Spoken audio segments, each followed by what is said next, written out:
Sasabi mo sa birthday ng ate mo? Anong wish mo sa kanya?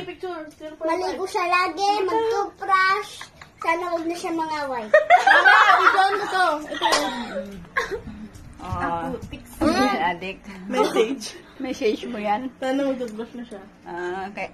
Gusto mo na ng cellphone? Sana tumangkad pa siya lalo. Oh my God, wow. Ikaw naman, anong wish mo sa kanya? Sana tumaba na siya kagaya kay Fred. Ay, ikaw naman? Sana mag-toothbrush na siya. Ang grabe naman kayo, makapag-toothbrush. Ako wish ko sa'yo, baby, na huwag mo lang mag-boyfriend. Girlfriend Ako, mag-girlfriend lang. At tapos You know ng siya. pag-aaral. You know siya ni Allison. At syempre, lagi mo isipin, mahal na mahal ka namin. I love you, anak ko. Can you imagine, and 14 years old ka na. God bless at lagi kang mag-ingat. Ako asawa mo. At huwag naman talagang magpasaway, maghugas din ng pinggan pag may time.